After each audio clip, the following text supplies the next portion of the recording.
Begin the current Daf, Masech Shabbos Daf Kuf Mem Daled. Begin on the top line of the Yomid. We're in the middle of a complicated discussion from the previous Daf, which was opening up this parak regarding the halachas as they relate to schita, regarding what type of peiris we have a machlekes, if it's a problem about the liquids that come out or not. Ashir's co-sponsor Bekalzach in Yecheskel, Torah Anytime, Daf HaChaim. Some of these we're going to speak about in today's Daf are regarding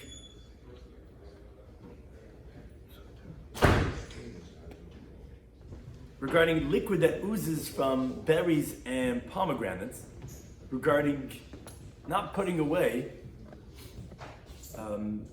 neither for juicing or for eating. I mean, we spoke about a machlekes that we had in the Mishnah regarding the halacha of mashkin shazavu.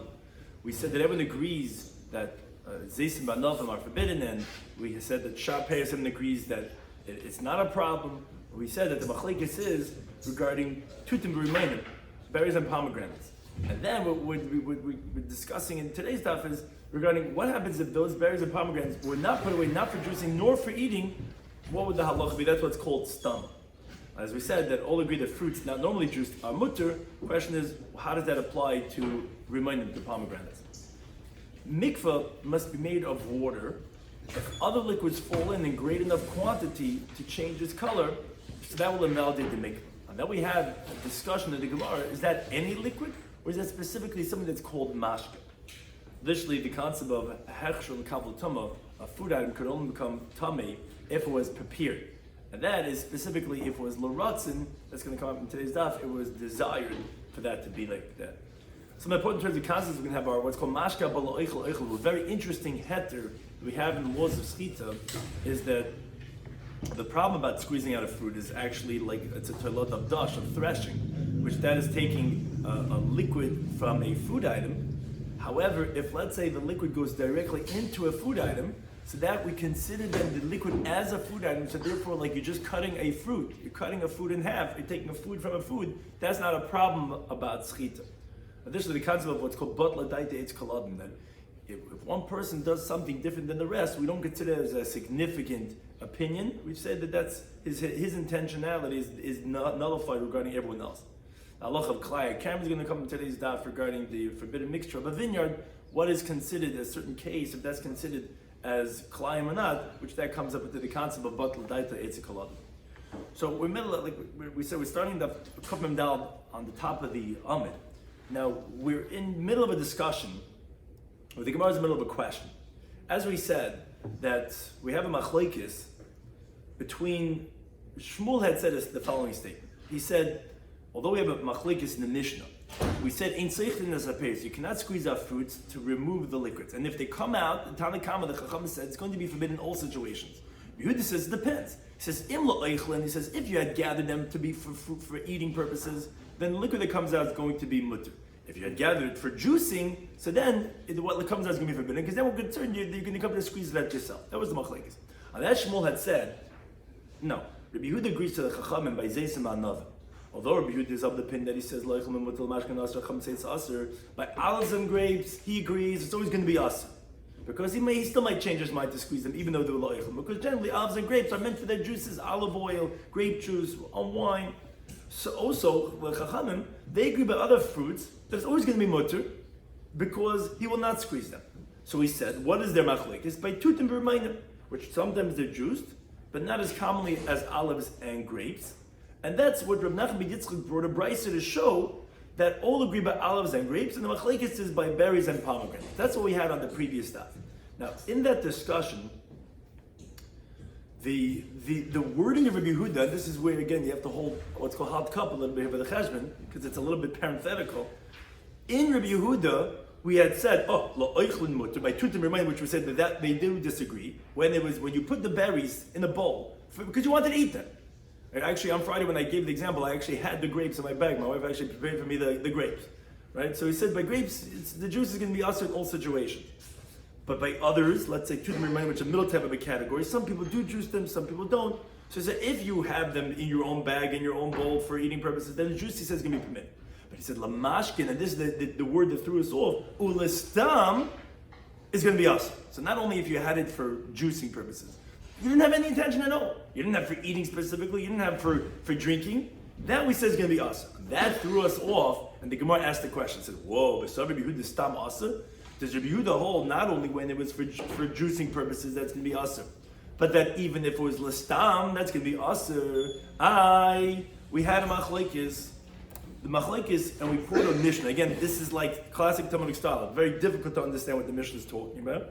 But it's the end result that we want from that Mishnah, that then we're going to ask the question from that onto this halacha of Rabbi Yehuda agrees that stam is going to be also like lamashkin, that he considers stama like a mashka, like a liquid. What was this Mishnah? Mishnah was regarding what's considered a mashka for hechshul kabel tumah. It has to be a liquid to be able to prepare something to become acceptable to tumah. So everyone agrees by chalav behema. Everyone agrees by chalav isha, by a woman's milk, that it's going to be machshel l'ratzin v'shalei l'ratzin. The whole machlekes was regarding chalav behema, animal's milk. So the Tanna Kama had said chalav behema is only going to be mitami if it's l'ratzin. Rabbi Kiva says a kabel chayim says, wait a second, if a woman's milk, which is only for infants to nurse, so it's not really considered a human beverage. Still, you're telling me it's going to be mitami l'ratzin v'shalei l'ratzin. So animal's milk, which is designated for adults and little children drinking, isn't it a kabel chayim that should be mitami l'ratzin v'shalei l'ratzin? That should be considered as a mashka? To which the sages said to him, they says no. If chalav isha is going to be tamei shaloi l'ratzin, why? This was a 3-step process to show this logic of the chacham. Because dam chalalim yishta, the blood of a slain person, the pasuk considers a yishta as a mashka. It's considered you drink. It's a beverage. Dam mekafas, the blood of a wound of a woman, of any person, but a wound is like malikat lekula, malikat lepalga. A wound is like halfway killing. It's like losing blood. That's what a killing is. So it's in the category of dam chalalim. Now the 3rd step is that dam necher is nasa chalav. The Gemara assumes elsewhere that there's an opinion that what happens is when the woman she's nursing, it's her blood that the menstrual blood that stops, that congeals and transfers into milk. So her milk is like her blood of a wound, which is like the blood of the slain person, which is matame shalei l'ratzin. Obviously, if you consider the blood of a wound as matame, as machshir, that's obviously shalei l'ratzin. No one wants that wound. So that's why we're going to say that yes, her milk is going to be matame shalei l'ratzin because it has that logic. But the chalav behema, which doesn't have dam chalolam yishta, there's no blood of the slain that's only by a human. It's not by, we don't find that verse, that concept by an animal. So then, we're only going to say its milk is going to be matame l'ratzin, but not shalei l'ratzin. That's where we are up to on the top line of Kavim Dalman up. We're in the middle of this discussion with this machlekes regarding the chalav behema. And again, our main purpose is to ultimately show, which is the Gemara's question, that Yehuda would hold that stam would not be like mashka. It wouldn't be like when it was designated for liquid, and therefore that's going to be the Gemara's question. Say, how could you say that when it's l'stam ula mashka, that then it's going to be considered as a beverage? We see that no, stam is not going to be considered as a beverage. Where do we see this? Because Amalahen, Rabbi Kiva responds back to the chacham. Machmer and Ibachalavi says, wait a second, we just finished their part of their statement, which they were proving why animal's milk is less than woman's milk and would not be mitame l'shalei l'ratzin. So he says, no. Machmer and Ibachalavi says, I'm more stringent regarding milk to say that it will be mitame even shalei l'ratzin mi b'dam than the blood. So in other words, although you're proving me that yes, a woman's blood is more severe and it's matama shalei l'ratzin, so to her milk which comes from her blood will also be matama shalei l'ratzin, and therefore you're trying to tell me that whereas chalav behema doesn't have that logic. He says no. He says although you're right that the woman's blood is more severe than the animal's blood, I'm more stringent by the milk, which therefore I'll show you that the milk of an animal could be matama shalei l'ratzin, even though its blood is not. Why? He says because he brings the following example. He says shachayil l'refuah. If someone milks an animal for refuah, meaning therapeutically for the animal, that the milk should not harm the animal, if someone milks that animal, so tamei, that milk is going to be mitame, it's going to have the halacha being machshir, and the reason that is because it's l'ratzin. He wanted to milk that animal, so he wants that milk out of there. Now, b'hamak is l'refuah. Now, whereas if someone does hakaza, in Talmudic times there was a common practice that they would they would draw the blood out as a way of therapy also, because the blood would congeal, would coagulate, it would get too much blood, so they had to get rid of it. So in that case, when your mak is l'refuah, so that when you're doing therapeutic for the blood, then tahar, then it's not going to be b'tameh. The reason for this is because that's essentially the blood of a wound of an animal, which we said that an animal does not have dam chalalam yishta. So it doesn't have any element of tumah to it. Now, therefore, Rabbi Kiva wants to say the following logic. Since, for milking purposes of refuah, we see that it will be tameh, even though when the blood is dripping out, when you don't want it, it's going to be, whereas by the blood, when you're doing it for refuah, it's not going to be tameh. So you see that the milking of an animal is more severe than the blood of an animal. Because when you're doing the blood, l'refuah, it's not metameh. When you're milking, it is metameh, in the case of l'refuah. So therefore he says, I want to say that although you're right, by blood it's not going to be metameh shalei l'ratzin, but by milk, even if it's dripping out shalei l'ratzin, it's going to be tameh. So even though by blood it doesn't have it, but by milk, yes.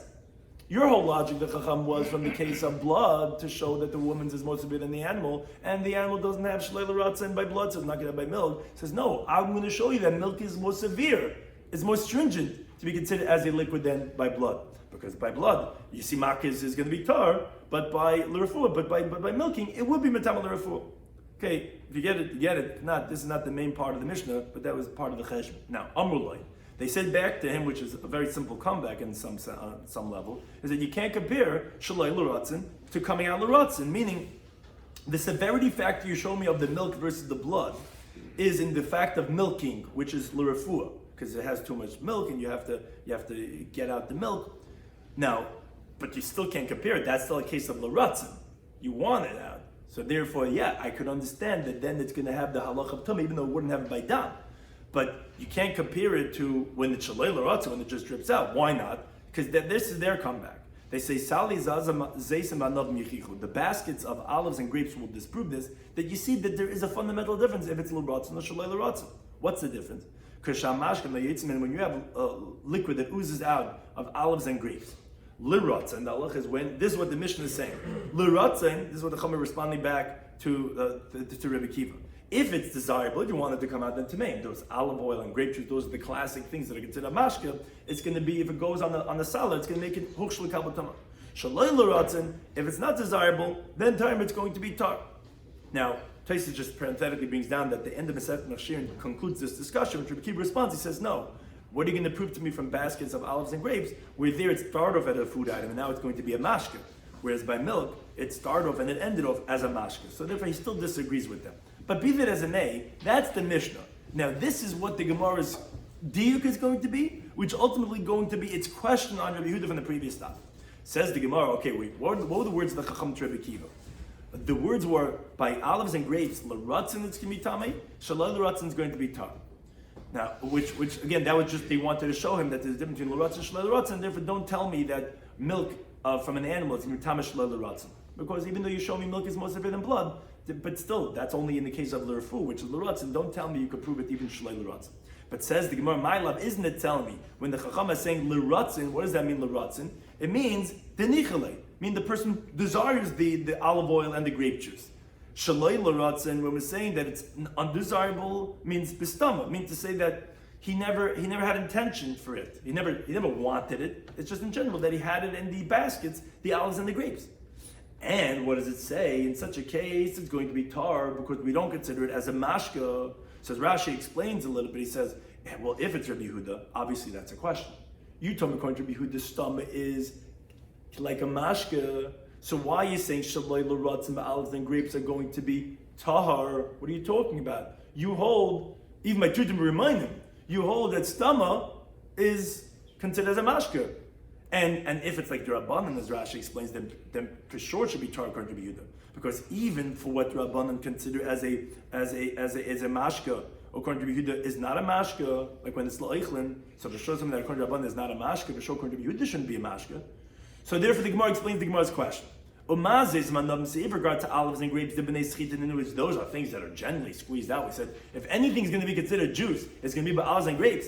And still you're telling me shaloi l'ratzin, quote unquote, which were the words of the Mishnah, that which we said means stama. This is what the Gemara is assuming is v'leklom. It's not significant. It's going to be tar. So to remind me, so pomegranates and berries, when it's a case of stama, the labanei schitin, those are not as universally squeezed as olives and grapes. Loi koshken, it isn't a kabel chaimer that it should not be considered as a mashka.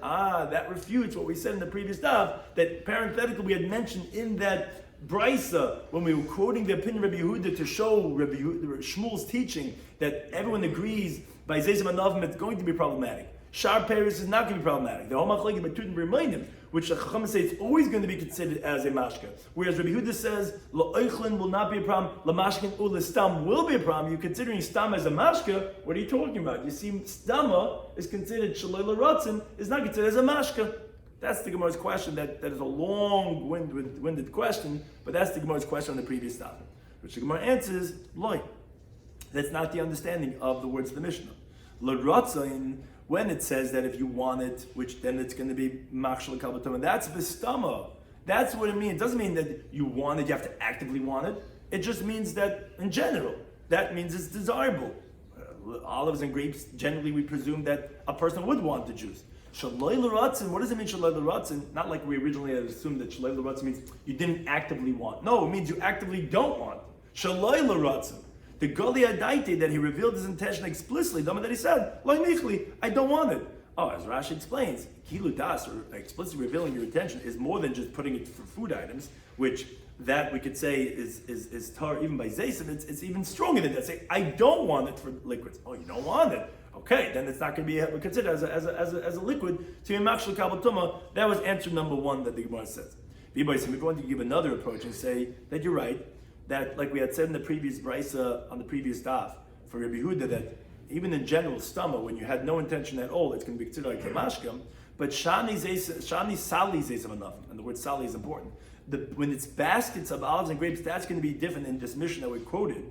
That why over there then would you say shalei l'ratzah, which we're explaining is stama, would not be hukshel kabel tama? Why wouldn't it be considered as a liquid? Because kivin deli ibud kaimi, since it's going to go to waste, and that's why we're saying specifically the case was sali zeis of enough. They said baskets of olives and grapes, because in the basket the liquid that whatever liquid that gathers, it falls out through the holes in the basket and it falls down to the ground. Oh, that's why stama, when he didn't have any specific intention, is loy nichele. It's going to be considered shalei l'ratzin, because meikura afkuru mafkalu. Because in general, in the beginning, he's just mafka that whole mashka. Oh, but as Rashi explains and follows through, but by other vessels, not a basket, which is what the Bryce of the previous I would be speaking about, then you're right, even tutim rimayim, even pomegranates and berries, I would tell you that stama would be like a mashka, and therefore we answered the question that we had asked. How could you say stama is lamashka when we see that it says shaloi l'ratzin, which we assume was stama, that it's going to be considered not as a mashka? So we give two answers. Either that, no, stama is actually the case of l'ratzin and shaloi l'ratzin when you said you didn't want it. Or the second answer was that actually, yes, in a regular container, it would be considered as l'ratzin. But here we're talking about baskets which have holes and therefore stama, when you didn't have a specific explicit intent that you wanted, that's when we consider shaloi l'ratzin. But the Bryce was talking about a regular bowl that it captures the liquid that juices out. Now, as we had mentioned, now the Gemara continues on and says, okay, Ashkechan, we found what we had said from the teaching of Shmuel from the previous Daf, that Rabbi Yehuda agreed to Rabbanan by olives and grapes, where although we had quoted his opinion by saying that he holds if something was put la'ichlin for eating purposes, the juice that comes out is going to be mutter. However, we said he agrees by olives and grapes is always going to be asim.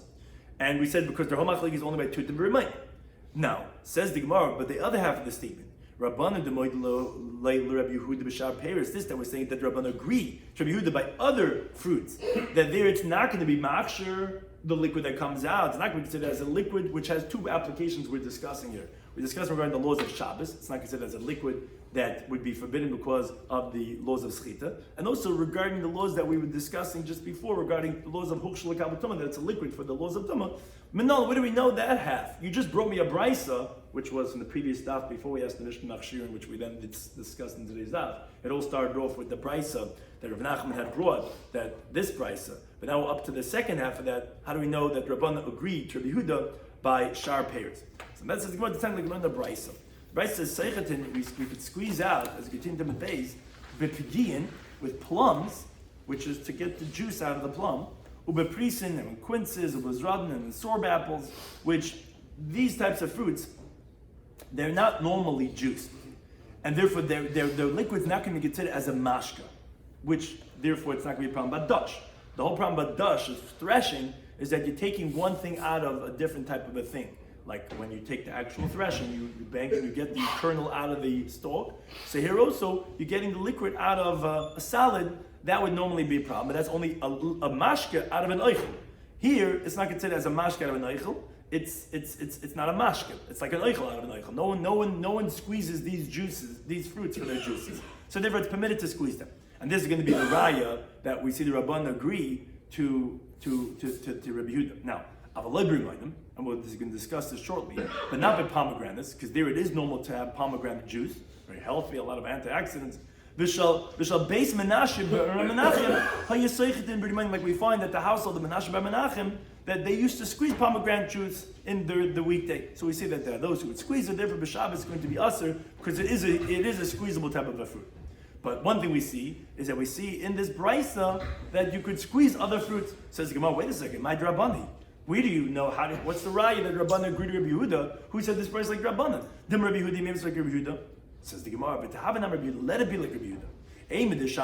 When do you find Rabbi Yehuda saying that the juices that come out are going to be permitted by other payers? That's Yetzim Ha'atzman. It comes out by itself. Did we ever hear that he says you're allowed to go ahead and actually take the fruit and squeeze it? Rather, what do you have to say? Even according to Yehuda, you would have to say, since these are not fruits that are normally squeezed, that yes, I feel like that even initially you would be allowed to squeeze it with your hands, not just the juice that comes out, because it's considered like an eichel. It would not be considered as a mashka. If that's the case, so then says the Gemara, just like Rabbi Yehuda is saying it would be initially permitted to squeeze it. For that reason, you could also then say, I feel like Rabbanan. You could even say that then the Bryce like Rabbanan, that they would permit it for the same reasoning.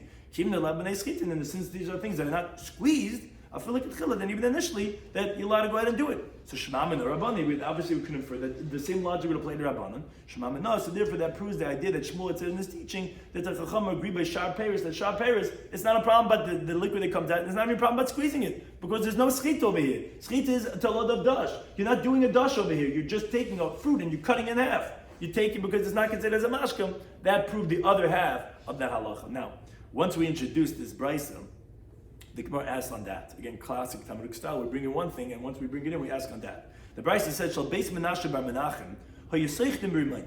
They would squeeze pomegranates, and if we said pomegranates is not like shar peris, pomegranates would be problematic about doing schita on Shabbos. So Rav Nachman, he says, "Halacha kishal beis Menashe bar Menachem." He says, the halacha follows like this house of Menashe bar Menachem that would be forbidden to go ahead and squeeze pomegranates on Shabbos. So on that, Amalei Rav Nachman, Rav asked on Rav Nachman's statement that he just said. He says, "What Menashe ben Menachem Tanahu? What do you think? He is a Tana? In other words, is he part of this machlokes to say, oh, on Shabbat you're not allowed to do it, to say the halacha is like him? The Tana just mentioned his household to prove that there are people who do like that. So how are you saying the halacha is like Menashe? Menashe didn't have an opinion over here, he didn't come to state his opinion. His house, they just like pomegranates, and therefore they squeeze it. So what do you say the halacha is like him?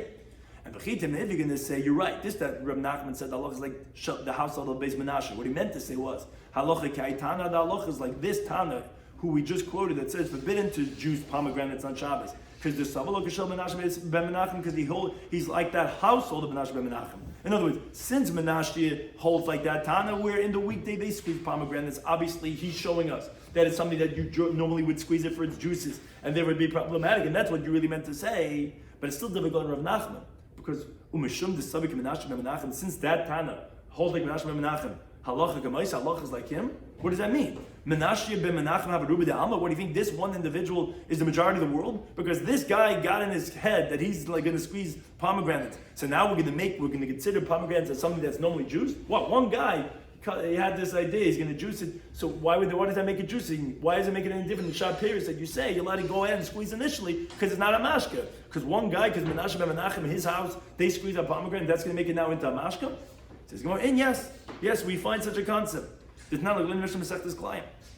Mishnah has a machlokes here regarding what's considered as kalaya kerem, as a forbidden mixture in the vineyard. Not allowed to plant any other vegetation in the vineyard. Now the Mishnah says, I'm a kind kites in the kerem. Let's say someone keeps thorns and thistles in the vineyard. So we have a machlokes, Rabbi Lezer Kaddish. He says that actually the thorns will make the vines forbidden because of climb, because it's considered as it's considered something that's planted over there. No, you're only going to make forbidden in the vineyard something that normally you keep. Thorns are not something that's normally planted to keep over there. So Rabbi Chanina actually said, my time Rabbi Lezer, what's reason Rabbi Lezer? Why would Rabbi Lezer say that it would be forbidden. Why would it be forbidden? People don't usually like plant thorns. So on that, the Gemara says, because she came by Ravia, because in Arabia, they maintain the thorns in their fields for the camels. The camels actually like the thorns, so it's considered as a vegetation, and therefore it's going to be a problem by climate care, it's going to be considered as a problem with vineyards. Now, one thing you see from there is because in one place in the world, in Arabia, they like the thorns, so therefore, we're going to consider it something significant. Oh, so you see the same idea, because one guy, he got this idea in cup that he's going to have juicing the pomegranates. Yeah, we're going to consider now something as b'nei schita. But Shema rejects this answer, says, wait a second. Maybe here you compare the two cases. The Arabia Asra, Arabia is at least a place. So there's a significance of a public, that, yeah, although there's one place in the world, but it's still considered a place. Over here, it's one person alone that's doing it. Here we're going to say, we're going to say that the person's intention is nullified regarding to the whole world, and we don't go based on one person. So therefore, the Gemara it goes back to the question. It says, so wait a second, how do we understand this? Why would squeezing pomegranates be difficult, would be forbidden because of one person? So Ella Rada says, the reason of Nachman that he says halacha is that you can't squeeze pomegranates on Shabbos is because Rav Chisda, which is, Rav Chisda, he says like this, Tradin shesachatan, he says regarding if someone takes beets and he squeezes out the juice of the beets, then it's very red juice. You don't want to be eating your food on the white shirt with the beet juice. Then the son of the mikvah, and then he takes the beet juice and he puts it into a mikvah. So halacha is placing as a mikvah b'shini mara. It invalidates the mikvah with a change of color, as Rashi explains. Not like the classic 3 lugan of mayim shuvim, because the halach of 3 lugan was only with drawn water. Other liquids, it only invalidates only if it changes the color of the mikveh through them. So if you put in the juice water and the beet juice and it changes the color, that invalidates the mikveh. Now the difficulty is on this teaching of Rav Chisda is v'alav b'nei schitin. But the beets are not normally squeezed, at least in Talmudic times, to have beet juice. So it's not going to be considered as a mashke, as a beverage. So how would that mashka, the Gemara is presuming that you need to have a mashka to invalidate a mikvah, even with a change of a color. So, what are you going to have to say? Since you went and you made it significant, because you obviously squeezed it, you wanted the juice, havlu mashka, that makes it into a liquid to invalidate the mikvah.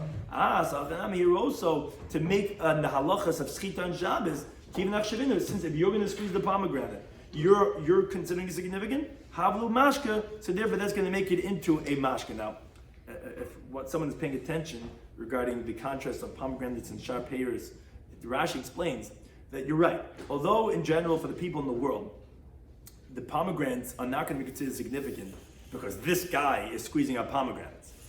But what Rav Nachman explains the Bryce is like this. We said, yeah, you could squeeze out the plums, the quinces, the sorbet apples to sweeten the fruit. Not if you want the liquids. Because even other pears, if you're squeezing it, you obviously want it. So you're doing achshavinu, you're making it significant, you want that liquid.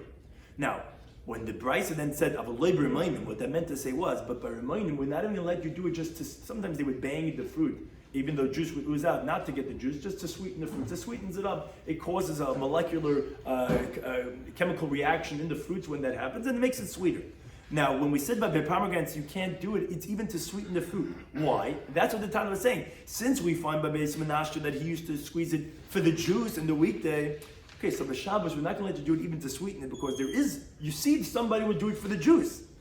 So again, not because by Beis Menashe is Ruba de Alma, we're just concerned that if we let you do it to sweeten the fruit, you might come to do it to get the mashka. And if you're going to do it to do the mashka, you yourself are being machashavit, you're doing achshavinu, it would be a liquid, you'd be chayiv. But by quinces and plums and all those other things, we're not concerned to say we're not going to let you do it to sweeten it, because then you might come to the mashka, because nobody does a mashka. Nobody wants plum juice. And therefore, by the Shabbos we're not concerned. But by pomegranates, we're concerned. But again, the answer really comes back to the fact that if you're doing it, then you're doing it for the fruits, for the juices, and therefore that's what's going to be asur. That was the second approach the Gemara had. What we're saying is by pomegranates, it's going to be forbidden, like we find by Beis Menashe. Well, Beis Menashe, Ruba D'Alma? No, nothing to do with the rest of the world. You yourself, if we're concerned that if we let you do it to sweeten, you might come to juice it, because we find that there are some people that juice it, and that's why we said on Shabbos, you're not do that. Now, again, Talmudic style, we introduced this teaching of Rav Chisda to prove the point of showing achshavinu for what we had used to explain a brisa, a line in the brisa that we brought in only because of something else, because we wanted to show sharp payers that the Chum agreed. But But now that we introduced this teaching of Rav Chisda that we explained one way with Achshavinu, the Gemara brings a different interpretation that actually would not necessarily support the answer that we were giving just before. That's the Talmudic style. So Rav Papa, he says a different interpretation. He says, no, the reasoning of the beats that it invalidates the mikvah is not like the whole teretz you wanted to tell me to support the approach of Rav Chisda, that because Achshavinu, that, okay, you're right, beet juice is not a juice, but you wanted to squeeze it, you wanted the juice, and therefore it will invalidate the mikvah because it is a mashka. No, it's not a mashka. So why does it invalidate the mikvah then? Because very simple. A beet juice is not something that you can't make a mikvah out of 40 saw of beets, because it's not water, snow, or ice. Now, anything that you cannot initially make a mikvah out of it, it invalidates the mikvah by a change of color, not because it's a mashka. It doesn't need to be a mashka. Very simple. If you cannot make a mikvah out of it, if it has a change of color, that's going to invalidate the mikvah. And again, so therefore that wouldn't support the teaching of Rav Chisda in regards to this idea to answer the question, why would it be by Beis Menashe that the pomegranates would be any different than shah pears? Because if one person does, we say kach shavinu, that wouldn't support it based on this second interpretation. Now, a similar machlokes is brought to Tanan Hasan. Again, another complicated Mishnah, and we're just bringing it to show a very similar machlokes regarding if we're presuming that something has to be a mashka, or it could even be this idea of just ein oisin mimeni mikvah leketchila. Mishnah says mikvah is nafal eteichek. If it falls into a mikvah, yayin, wine, or chemetz, vinegar, or meichel, or the meichel is like a type of a water that oozes out from olives. It's not the olive oil itself, it's like some type of a water juice that comes out of the olives. So if any one of these liquids fall into a mikvah, v'shinam arv, and it changes the color of the mikvah, postel, it's going to invalidate the mikvah. Says on that the question is Matana, who's the Tana of this Mishnah, the meichel mashkahu, that meichel is mashka. Now, as Rashi explained, there's three types of meichel. Again, meichel is the juice that comes out of the olives, not the olive oil. Olive oil is the juice from inside the olive. There's other liquids in an olive. So there's three stages. When you just put the olives into the vat and they start heating up and start that's like anything when you do wine or types of schnapps, whatever. So liquid starts dripping out, and that's clear like water. That's one stage. Now, after they were there for a longer period of time, they start pressing one against the other, and then again it starts oozing out from it. That's closer to being like oil.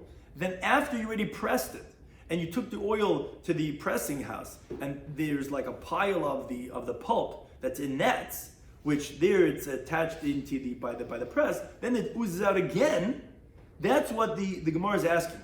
Man tana de meichel mashka. Who is the tana that says meichel is a liquid, is a mashka, the beverage? Which the Gemara's assumption right now is that a mikveh would only be invalidated only through a mashka, like we had in the previous Gemara's discussion.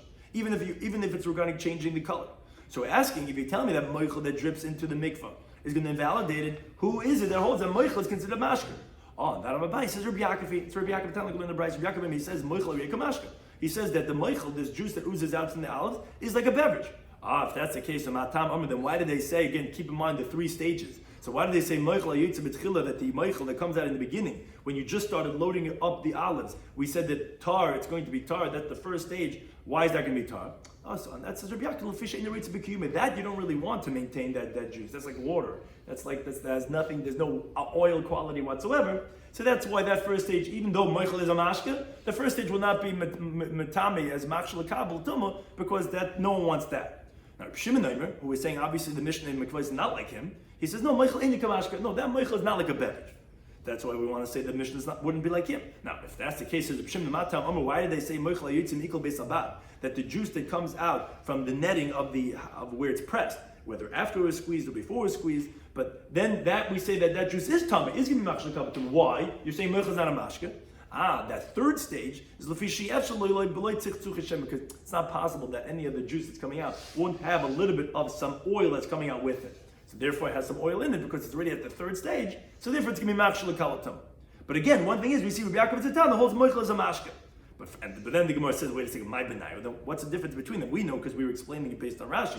But the Gemara is saying, since you tell me both of them agree that the meichel that comes out initially is going to be tar. what comes out from all the way at the end from the base of is going to be tamei. So which meichel is it that disagreeing at? That one's going to say it's a mashkin tamei, the other one's going to say it's not a mashkin to be tar. So the difference between them is that middle stage, the asi basar itzatsta. It comes after that they were tightly pressed, meaning then they're really starting to heat up and they're pressing one against the other, and it was already there in the vat already for many days. That's the middle stage where one's going to say it's like the beginning, one's going to say it's like the end. That's the case they're disagreeing about. But be that as it may, approach number one to explain who the Tan and Mishnah Mikvah, we're saying it's like Rabbi Yaakov holds that it's a mashka. Just like in the previous Gemara's discussion, here too, just like Rav Papa had said regarding that previous discussion, Rav Amma, he's going to give a similar approach. He says, no, actually, the Mishnah Masechet Mikvah that said that Meichel is going to validate a mikvah, he says it doesn't have to be like Rabbi Yaakov, it can be like everyone, even like Reb Shimon. Why? The Meichel, this water, this juice that comes out of the olive, it's something you cannot initially make a mikvah out of it. Therefore, placeless a mikvah, machine amara. If it's going to validate a mikvah with a change of color, it doesn't have to be a mashka. If it's something that you can't make the mikvah out of it, then its change of color will invalidate the mikvah. Again, it's very similar to the previous Gemara's discussion. Now, the Gemara continues. A very important halacha we're discussing over here regarding the laws of schita from our Mishnah, from the previous daf, this daf. So I'm going to read the Mishnah. He says the following teaching. He says, "Seichet adam eshkol shel anavim." A person could squeeze out. Mamish to a bona fide schita, squeezing out the juice from a eshkol shel anavim, a cluster of grapes, l'toicha gedera, into a pot of food to prepare the food. Why? As Rashi explains, it's obvious that you don't want mashka, rather you want eichel. So therefore, that's not the way of unloading, which is really what it's mefarik, which is a lot of dash. Because it's like you're just taking a food from a food. Because you're going right into the food. You're squeezing that grapes juice into the food. So you're not doing schita, you're doing cutting up food. When you cut a food, you're not doing schita because it's a food, a eichel from eichel. Here you're also doing an eichel from eichel. The juice is not a mashka. You don't want a liquid. It's going straight into the food. But you can't do it into a plate. Rashi's opinion, actually, we don't rule like this. Rashi's opinion is that, in a plate, sometimes you'll drink from it. So although you don't really drink straight from a plate, but it's not obvious that you're doing it for eichel. And therefore Rashi, the way he learns is, it would be forbidden if you do it into a plate. Into a pot with food, that's obviously doing for the food purposes. But if there's no food, or the way Rashi says, into any bowl, then it would be forbidden. Now, Amrav Chaz, he says, he says, from the words of our teacher we learn, a person could milk a goat into a pot that has food inside. And this is actually one of the things that they do in Eretz Yisrael. They do in different places with their cows, that they need a milk or whatever. There's different hatem that they use regarding milking the cows on Shabbos. You do it into food, but not into a bowl. Now, actually, just interestingly, Rabbeinu Tam brings over here in Taisus that this is halacha specifically on Yom Tov. The reason with it is on Yom Tov the animal is fit to be eaten. You could shecht and eat an animal on Yom Tov, so it's like taking a food from a food. But actually on Shabbos you can't shecht the animal. Then it actually would be a problem about dash, of threshing, because the behemoth is like the psilis. You can't use the animal on Shabbos. When you're milking, it's like taking oichel from psilis. And that's what he brings in the Bahag that in Yom Tov it's talking about, but on Shabbos it would be forbidden. In contrast, squeezing the olives and the grapes, which we said before, you're allowed to do it into a pot. Yeah, that would even be on Shabbos because the cluster could be eaten. And when you take out the juice, it also could be eaten. That's Eichel and Eichel. But this heter of milking the cows would seem to be only on Yom Tov, not on Shabbos, because that would actually be Eichel from Psilis, which that's forbidden to be done. That would be a talada of dash. But one thing says the Gemara is Alma that we see. The fact that Shmuel says you could squeeze the grapes, the cluster grapes, into a pot. Shabbat he knows mashka bala eichel, when you have liquid coming into food item, eichelu, it itself is considered as an eichel. And if it's permitted, there's no problem by schita on Shabbos. Now, that must have Rambam Bachama. He asked him Mishnah Masechtas Taros. Mishnah says, Zav shachel lebesa eiz, if a zav, this is a little bit complicated, there's in the laws of Tum and Tahara, and that will be the next two cases which will end the daf. Zav shachel lebesa eiz, if a zav milks a goat. So Allah says the Mishnah in Taharis, so then hachalav tameh, the milk is going to be tameh. Why is the milk tameh? Because the zav contaminates with what's called masa. Even if he doesn't touch the actual item, by causing it to move, by carrying it, which is also called tumas hesed, by causing it to move, here the stream of milk that's coming out of the udder, he's causing it to move. That's what he does when he's milking it. Now, so therefore the milk is going to be tameh. And additionally, as Rashi points out for the Gemara's question, the Mishnah is not differentiating where the milk is going. If it's going into a pot or it's going into a cup, still the milk is going to be tameh. On that, as the Gemara and Shmuel's principle, if you say that when it's liquid going into a food item, it's considered as a food item. Now, as Rashi adds the words, a food item is not makabel tuma if it didn't have hechsher, if it wasn't prepared yet with a liquid. any food item, if it to become tummy from anything, from a zav, from a sheretz, whatever it is, has to first have come in contact with one of the 7 types of liquids called yad shachadam, has to come in liquid. But ma'is kasher, this milk that's coming out of the goat, that the zav is milking, you didn't say where it's going. Could be it's going into a pot of food. But then it's an eichel, according to Shmuel's principle. If it's an eichel, so where would it have become hochshel kabel tummy to become tummy from the zav? Says the Gemara, yes, like Rabbi Yechon says Masechtas Krisis by a woman who is milking the milk from her breast. Betipa maluchleches al pi adat. The woman's milk. Yeah. Also, how is that? What are we talking about here? We're talking about there's a droplet that's smeared on the nipple, meaning the first drop that comes out.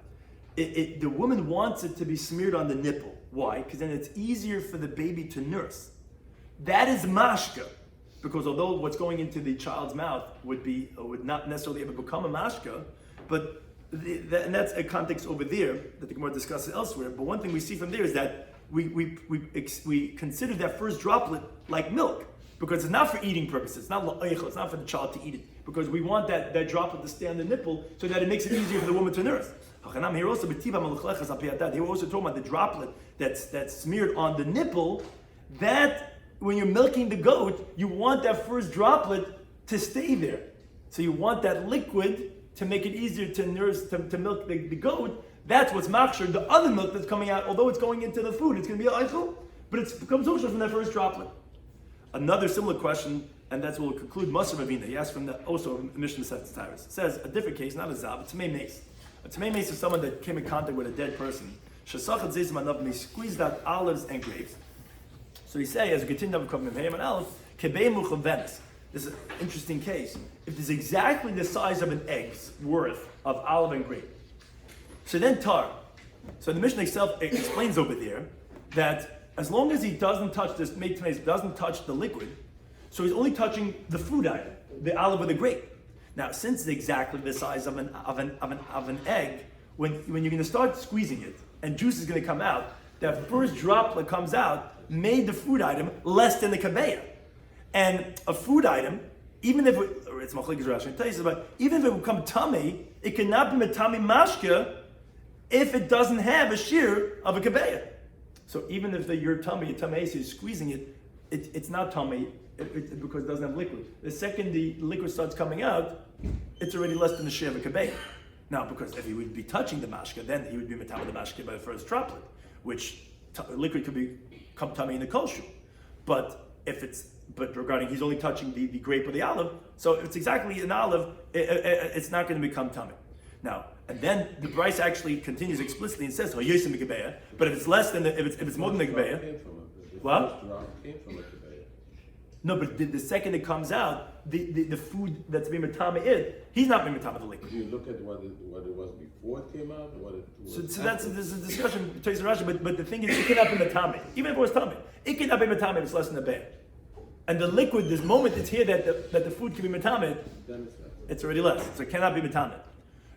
But says the Mishnah, but if let's say there was at least a little bit more than the size of an egg, then tummy. Because once the first drop comes out, so then the food item that was tummy from the tamei mace will be matame the mashke because it has a shiur b'gebeya. And that's what Rashi points out. We're talking about specifically tamei mace, who is not matame with hesed. And the same would be tamei sheretz and all other tummas that only contaminate by touch. And we just say tamei mace as a chiddush to say even though it's an avad tumma. But because in the same we say in Kanshah by a zav, when he squeezes olives and grapes, even just one little grape would be tummy because since one drop comes out, he'd be matame the mashke with masa. Not because he doesn't have matame with makkah. But one thing is, and this is the Gemara's conclusion, but if you say the liquid that goes in the food item, it's considered as a food item, which the Gemara's assumption is that we're talking about even if he's squeezing into a pot. So b'mayas kasher, I don't understand. How did it ever become hochshel kavatuma? Even if it's a liquid. But the liquid cannot become tameh because the liquid's a food item. So the Gemara, you're right. He asked him and he answered it. You're right. This Mishnah has to be talking about when he's squeezing it into a bowl, not into a pot. A bowl without any food, therefore it's going to be a mashka because it's not a eichel. Therefore it's going to be hochshel kavatuma. Right? If it's going into food, attack would then become tameh because it would be eichel and nothing would ever prepare it because that's not like the case of the goat with the first drop you want on the nipple and therefore there's a mashka. Here it's just an olive and a grape. There's no mashka over here because going into eichel, then you're right, it would be considered as a eichel. But here we're talking about it's going into a bowl and therefore it's considered as a mashka. Something that we spoke on today's Daf at Shabbos, Daf Kuf Mem Daled, we were in the middle of a Mishnah Masechet Machshirin that was asking on Rabbi Yehuda that he said that stama, we had said in that brisa is like a mashka. On that we had asked because in the Mishnah it said that Amr lady said to Rabbi Yehuda, wait a second, baskets of olives and grapes will disprove your logic that we find a mashka that comes out of them l'ratzin is mitame shaloi l'ratzin is going to be tahar, which therefore they were refuting regarding. I mean, the Amr was Rabbi Yehuda. They were refuting Rabbi Kiva, who wanted to say that chalav behema is going to be mitame l'ratzin shaloi l'ratzin. What do you mean? We see that there is a difference between l'ratzin and shaloi l'ratzin. We see l'ratzin is considered tummy, shaloi l'ratzin can be tar. So therefore, don't prove to me what you're trying to bring from that you're more chamer chalav than dam. Even where it's more chamer, like we said, is only by l'refuah, but it's still l'ratzin over there. In contrast to hakaza of letting the blood. But that was the Mishnah al kapanim that was saying that you see there is a difference between l'ratzin. That was the machlekes they had with Rabbi Kiva. But one thing they wanted to prove from over there. Wait a second, they got stuck on that last line. Wait a second. L'ratzin is tamish, l'ratzin going to be tar, and we bring that from olives and grapes. Wait a second, what's l'ratzin mean? The Gemara assumed that means that he wants it. What does shaloi l'ratzin means? Stama. Wait a second, and it's going to be tar? And that's what olives and grapes. Olives and grapes, if anything, is the most juiceable and juice considered fruit. So for sure, by Tudim remind him that it should be tar. Wait a second, tar, but you said stama is like lamashka. So even though l'ratzin, shaloi l'ratzin is stama, what do you mean that should also be matama? Why are you saying that it's going to be tar? So the Gemara answered two approaches. Either no, the ratzin means stama, that it is going to be tameh. So it's exactly like we said that stama is kamashka. And therefore that's like what we said from the brayso I've reviewed in the previous stuff. Shaloi l'ratzin doesn't mean stama that you didn't actively want. It means that you reveal that you don't want. That's where it's going to be tar. Or the second approach was that no, you're right, stama is kamashka. So then what's the difference over there in that sali? That's talking about baskets. Baskets is going to go to waste. So there, initially, you're going to be mafkid unless you actively wanted it. But that's why it's going to be stama, it's going to be shaloi l'ratzin. But generally, stama is l'ratzin for sure by zeizam andavim, and even by two to remind him if it's in the bowl, they would collect it. Then the Gemara went to the second half of the teaching of shiur, which we had started from the previous Daf. Okay, we find that Rabbi Yehuda agrees to Rabbanan by zeizam andavim that it would be considered as a mashka, even if it was la'eichel. But where do you know Rabbanan that they agree to Rabbi Yehuda by shar peres that it would not be a problem? So that's why we brought a brace that says that you could squeeze out pagoyim, all these plums and quinces and sorb apples, that in contrast to pomegranates, as we explained right after that, where we say it's going to be permitted even initially to squeeze it, and we said that obviously it's the Rabbanan, because even Rabbi Yehuda, he never says you're initially allowed to do it. Obviously it's that because no one juices it, and they're even allowed to go ahead and actually juice it, if we see the Rabbanan agree by shar peres that it's not a problem. Now, we had said that in contrast by pomegranates, that you're not allowed to squeeze on Shabbos, because we find by Beis Menashia. So now the Gemara says, Beis Menashia, what do you bring from Beis Menashia? You can't say because, you see that, yes, initially that a person does it, because you find like by Arabia, that by Klein we consider a problem even with thorns, because that's the Gemara, that's a place. So that's what we're going to say, that we're going to consider significant. But Beis Menashia is one person, why would that be a reason why we make pomegranate forbidden? So that the Gemara says, no, you're right, the reason is like Rav Chizda, that he says, Allah, regarding beets, that you squeeze it out and you put it into the mikveh, it's going to become possible Koshina Maram. Oh, why would that be possible Koshina Maram? What do you mean? It's not a mashka. Oh, must be because Achshavinu. If you're squeezing it, you obviously want the juice. So then it's considered as a mashka, therefore it's going to be considered a problem. Oh, that's exactly, and therefore what's going on over here by pomegranates? As we explained from Rashi, it's not a problem because the whole world. If you're going to squeeze out the pomegranates, but again, even that's lamati kapri, therefore we're concerned that you might come to actually squeeze it out. Conscious by shar peres, you do lamati kapri, we're not concerned you're going to come to do it to squeeze it, because no one goes and juices shar peres. Or another approach, we said, which would not support then that premise of Chizah. Oh, I'll tell you why beet juice invalidates a mikvah. Not because it's a mashka, it's not a mashka. Since you're not let them initially make the mikvah from it, then that type of liquid, even though it's not a mashka, would invalidate it with shinamar. And then we brought similar type of discussion. Mishnah says something like that says meichel that comes out of olives invalidates a mikvah with shinamara. Wait a second, who holds meichel is considered as a mashka? It's Rabbi Yaakov that holds that the meichel emtsoi, the middle case, which Tais discussed. Why do you have to say that? It could be like everyone by one of the other meichels Tais discussed about. The Gemara is assuming it's the middle one, which that's a machlekes, and he considers it as a mashka. The second approach says no, because it's davar she'eino min mikvah lekatchila. So therefore, we say it could be even like everyone that's going to validate a mikvah. Then we said that a person, we ended off with the halacha, a person could actually squeeze out such important halacha, the laws of schip and Shabbos. You're allowed to squeeze out a cluster of grapes into a pot, not into a bowl. And the reason for that is because mashka bol oichel is oichel. It's considered like a food item. So we had two questions we ended off the daf with. And he says, wait a second, a zav that milks the milk is going to be tamei. Wait a second. And you're not differentiating where the milk's going to. It might even going to a food item. So what's going to prepare that milk, which is really considered as a food item? A food item has to be hoshlik abatum. What's preparing it? We said because that droplet that's on the nipple that you want to stay over there, that's a mashka. That's preparing the rest of the milk, which is noichel, going to the food item. And then similarly, we said regarding a tamei mace that squeezed out of olives. That we said if it's more than the beya, it's going to be tamei. He says why? Why if it's more than the beya, it's going to become tamei? Well, what's being mashred? But it's going into eichel. That should be like an eichel, and therefore nothing's preparing it. So he said it has to be talking about that you're squeezing into a bowl. Squeezing into a bowl, then it's going to be not l'teich eichel, then it's going to be mashka, and therefore that's what we said. Of course, if it's a mashka, it's hooked right away, and therefore it's going to be tummy if it's more than that of a bay. Thank you to Anytime for hosting us. That was.